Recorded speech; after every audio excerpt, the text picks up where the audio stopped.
Hey guys, welcome to today's video. It's gonna be super dope because we are gonna be answering a tough question. How to get supported by Martin Garrix. All you have to do is meet a man named Martin and meet another man named Garrix and get them both to hold your hands and support you. Just kidding. I seriously don't really know the answer to this question. But luckily, I have someone who can. I'm gonna call my friend Aneesh Chengappa. Real quick, I'm gonna call him on Skype, but first, here's a little bit about Anish. Anish is from New Delhi, India. He's 20 years old, and he's been producing music for 10 years. And when he's not making music, he's making origami. Oh, and he's been supported by Martin Garrix.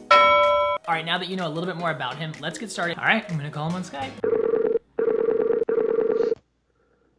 Yes! Hey, can you see me? Yes, I got it. Your channel is one of the coolest channels I've seen, which is kind of focusing on EDM, and it's really going to help. Like, I wish I had such a channel when I was starting out, especially a very key component, which is building your brand, how to go about making music. Thank you so much for that. That really does mean a lot. Appreciate that. Yeah, you're most welcome. All right, I think we need to get started with some questions. Let's get started with some fun ones. All right, so who is your favorite DJ or producer? So my favorite DJ is Zed. At least, like, I have many favorite DJs, but I think Zed is one person who inspires me a lot, and his production quality is insane. So yeah, I love Zed a lot. Like, because I know also his melodies are really big. Is that something else that's really big for you that you take away from him, or is it mainly just the production quality overall? Feel of his songs is insane. Like, whenever I hear his songs, everything is so good and so sorted out, and it has an amazing vibe. Like, when you hear his songs, it has a really good mood. And he's really good at creating those very unique melodies which kind of get you thinking and, you know, intrigued. Yeah. That is a huge inspiration to me as well. So who was your inspiration when you started to make music? I think the reason I started was because I first used to listen to Deadmau5 a lot. And this was because of my sister, because she actually knew an event manager who she used to go with. And so then she introduced me to Deadmau5. And like songs like I Remember or Move For Me were the songs that time, and like barely anyone out of my friends knew about it. So yeah, Deadmau5 was one of the people who really inspired me to kind of begin and create more music. My favorite Deadmau5 song, because I was the same way, he inspired me a lot too, was Faxing Berlin, and no one really knew that track. Yeah. That's also an amazing track, yeah. What exactly was it about his tracks that sparked that excitement in you? I was like, okay, cool, this is just some other kind of music. I didn't know it was electronically made. And then as I started to understand that, I was like, you know, if I get to know that there's a software which allows me to change things in a song so that I can make it different, because I would hear his songs and I'd be like, maybe I'd change that a little bit here, or change this melody. And I'll be like, is that even possible? And then one day my sister told me that, you know, there's this software which he uses. Maybe you can try it out and see. And I was like, shit, you can actually use a software to like change stuff. So then, yeah, that's how it all began. That's awesome. What is your favorite food? Yeah, pepperoni pizza. I love pepperoni pizza. There's something about like just cheese by itself is not as good as, you just gotta cover it in toppings. That's why even I love it so much, yeah. What is your production process? So my production process is not something particular really.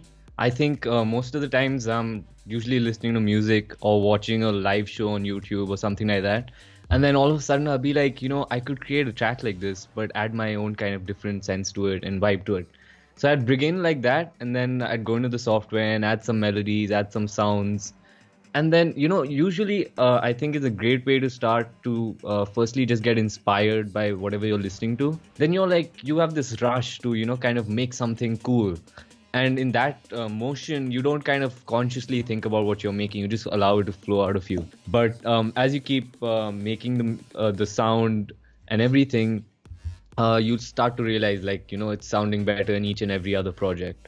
But as per a proper production process, I would say I usually begin with like a bit of a background. Thinking about a melody, which means I take different patterns and keep adding different kinds of melodies on top of that background. Once I've got a background and I've got a nice melody, then I complete the whole track.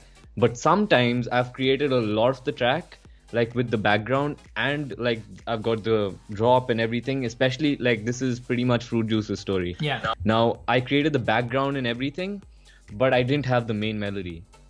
And I didn't even think it needed a main melody. Yeah, the whole other story is on my YouTube channel. What's your YouTube channel? It's my name basically. Aneesh Chengappa is my YouTube channel. Link is below. the idea to make that melody, and I've said that in that video also, actually came to me while I was bathing, and I had just put the background track of the whole thing, and I was listening to it, and then I just hummed to it, and I came out and I was like, I need to record this. So I recorded it, and I didn't think of it that much, and later on I put it down on the piano roll, and then I realized like this could be a really cool tune, and then somehow I like found a way to make that perfect sound in Fruit Juice, which will go along with the entire song, and it turned out to be like my signature sound now. So the lesson we have learned is to take more baths. What is your favorite color? So I don't really have one as such, but I would say like it used to be red, now it's blue. What are your future plans? Do you have any new tracks coming out? Yeah, so I do have a new track coming out soon. I haven't finished it as yet, but it's one of the biggest tracks I've made till now. So it's like close to as big as Fruit Juice, I would say. I can tell you what genre it is. I'm not going to give a title and all that because I like to keep that secretive. The title is like almost like something which you have to have the entire time while you're making music. So yeah, that keeps things interesting. And so I'm trying to perfect it because I've raised the level of my music. So I need to keep raising the bar in order to move ahead. How many tracks, like between the last Netizen that you put out and this track, how many tracks did you like push to the side, or you created and you didn't like them enough, or you threw them in the trash? At least 500. 500? Whoa. Yeah, like this track actually has been ready since September last year. What do you think is your best piece of advice for upcoming producers? So my advice is usually to always focus on the mix down. So the mix down is basically you trying to balance everything out with all the sounds you have in your project. And you want to keep in mind that you want to highlight some sounds and not highlight, and just kind of complement each other. So while doing that, I feel like a lot of producers kind of forget that, putting two high frequency sounds together clash. And if you don't give them space, it'll cause distortion, and at the same time you'll be confusing the audience because they will, like a layman will not really think about the sounds that much, but a producer or a DJ, and if you want to catch a big DJ's eye, he's going to be listening in pretty carefully, usually forget that bit and get hung up on mastering, which they think which will fix the whole track, which doesn't happen. Even if you have good melodies, so to get good melody ideas and everything, you just got to keep creating more backgrounds and get chords, because I feel like that kind of relaxes you. You're not so conscious about what melody I need to create. I feel like a lot of producers go in there being like, I want to create this amazing melody with some amazing sounds and blow the world away, but that's not how it works. You go in, then you're like, shit, this just sounds horrible. So the easiest way to like ease into it is to go with the stuff which is easier in the beginning, which is like chords. Chords are easy. You can like create a 4x4 and then put some percussion on top of it, put some claps and small little instruments which will kind of get the rhythm going. And then you kind of think about melodies and what you got to add. And it's okay even if you don't get in the first day, just let it be aside, because sometimes just giving that little time aside helps you come up with better ideas. Do you like cats? So I love cats, although I don't have one. Once I have my own house, I'll definitely get a cat for myself. All right, guys, now the moment we have all been waiting for. How did you get supported by Martin Garrix? So yeah, I get this question so many times, and it's really hard for me to explain it because I actually till late don't know why he did it and how he found the track. And I think that's actually good. The whole concept of like getting supported by, like, let's say now in this case the world's #1 DJ or just any big DJ, you probably expect an answer like, oh, I sent him a mail or something, like I got a guy to send or do this for me or something like that. But none of that happened. All I did was sit and create a bunch of tracks almost every 10 days. I made that as a goal in the beginning of, I think, 2016. And I continued doing that. And then when Fruit Juice released, I didn't expect much. I was like, okay, cool. I think it's a catchy track and that's about it. Then just one day in October, I think, I get a message on my YouTube on the video itself saying this dude said, congrats on being supported by Martin Garrix. So I just thought maybe, sometimes people treat an Instagram like as being supported by Martin Garrix. So I thought it was a bluff, but then I went and checked out the Spotify playlist and it was right there. So I was like, wow, that's insane. I didn't expect it. It's all about luck. And if you've created a good track, big DJ just happens to hear it once and like it, that's good enough. Yeah. So all you need to really focus on is trying to create something unique and which catches a big DJ's ears. And if you guys haven't heard his track Fruit Juice, the one we're talking about right now, we'll leave the link below as well. So I'm hearing you talk a lot today about how you need to be unique. What is your unique style? What separates Anish from other producers? So basically my style, I actually don't know it myself, and I think that's good because that means I can keep evolving and not know particularly what I'm doing. Right. And I'll give you like that you listen to a bunch of music and you keep listening to different kinds of music and different artists and their styles, and then you start to pick up like, I really like this one part about this artist and this other part about this artist, all of those ideas, and kind of put them together and then be like, what if I use this here and use this here from this DJ and that DJ. And the key point here is you're not copying that DJ, you're just taking small elements from their songs which connected with you a lot. You take those together and you put them together and you will create your own style because that's you. Nice. All right, do you use any sort of branding techniques with your graphics or with your website, your clothes, anything like that, specifically social media? So no techniques as such. It took me a lot of time to learn this. In the beginning, I created the most horrible graphics and the most horrible cover arts and all kinds of stuff. Yeah. Now I look back to it and I was like, wow, I used to be really bad at that stuff.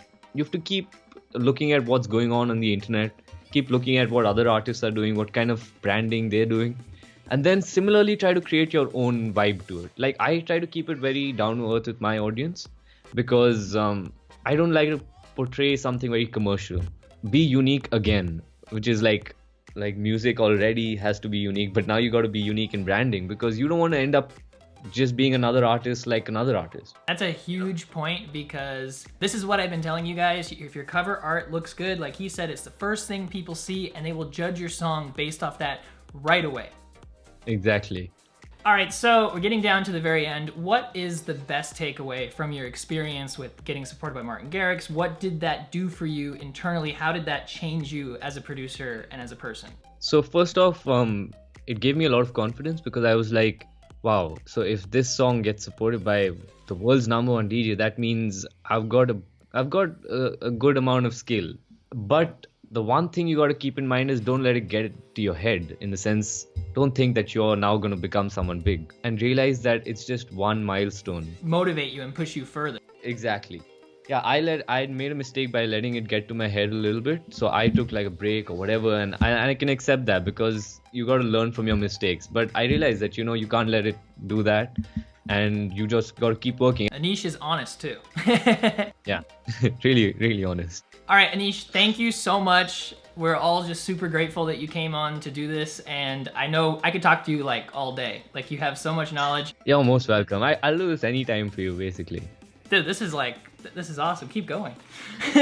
Give this video a thumbs up if you love what Anish had to say today, and head over to his YouTube channel after. We're gonna leave the link below. We'll leave the link to Fruit Juice. We'll leave all the Anish links. Tons of Anish. Yeah. Okay, we learned a lot today. I don't know if you did, but I know I did. If there's one thing we can take away from what Anish just said, I think it's be unique. And how you be unique is just being yourself. So keep working at it, keep working hard, and I'll see you guys next week. I'm musicbyLukas. Bye.